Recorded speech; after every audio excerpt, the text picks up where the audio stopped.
Hi there. In this lesson, you are going to learn about the sets and its different properties. In this section, you are going to learn about the symbols that we use for the sets. So let's begin. Symbols to know.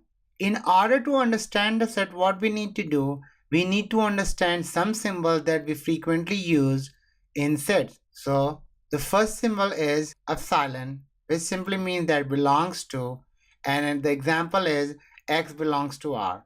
This simply means that x is a real number and x belongs to a real number. And the next symbol is this symbol, which simply means that does not belong to. So if x is not the element of set R, then we will write x does not belong to set R using this symbol. This symbol is for all, and we will write for all values of x. So basically, if we have some values are given and those values can substitute for x, then we will write for all values of x, and this is the example for this symbol. The next symbol is this symbol, which simply means that subset, and if A is the subset of B, we will use this symbol and write it in this way. Next symbol is not a subset, and if A is not a subset of B, which simply means that the elements of A are not in elements of B, which simply means that at least one element of set A is not in set of B,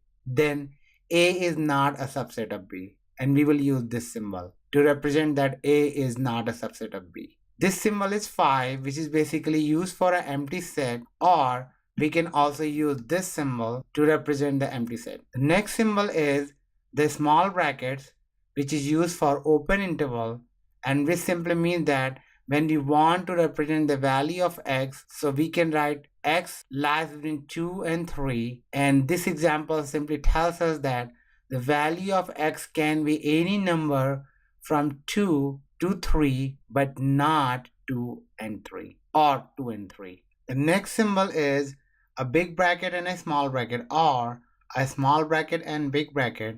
We call it semi-open close, which simply means that the element that is on the big bracket side, we will include that element, and if the element is on the small bracket side, we will not include that value. So if I write x is greater than or equal to 2 and less than 3, which simply means that the value of x is equal to 2 and lies between 2 and 3, which is basically the first representation. And if we are writing x is greater than 2 and less than or equal to 3, this simply means that x is greater than 2 but not equal to 2, and x is less than or equal to 3.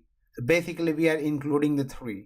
And basically this is the representation of the second symbol. Now this is the symbol which is used for the closed interval, which simply means that we are including the values on both the end, and if we write x is greater than or equal to 2 and x is less than or equal to 3, which simply means that all the values from 2 to 3, including 2 and 3. The next symbol that we use is for implies, and this symbol is for both way implication. And the last symbol is IFF, which simply means that if and only if. Now let's talk about some more notation that we are going to use for this lesson. So the first notation is n is used for all the natural numbers. So basically n is the set of all the natural numbers. Z is the set of all the integers.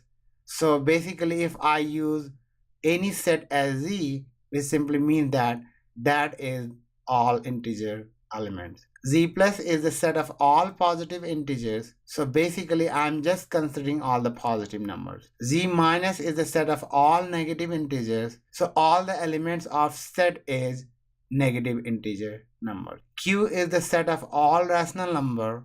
So if I'm using Q, which simply means that that is a set of rational numbers. Q plus is the set of all positive rational numbers, and R is the set of all real numbers. R plus is the set of all positive real numbers. So basically if we use this symbol, this simply means that we are talking about all the numbers that lie on the right side of origin. And the last symbol that we use is C, which is the set of all complex numbers. So basically if we have any set which has the complex numbers, then we will use this symbol. Just to remind you that I'm using an American English, so instead of saying Z For these symbols, I'm using Z. At the end, I would like to remind you that these symbols are often used in set theory.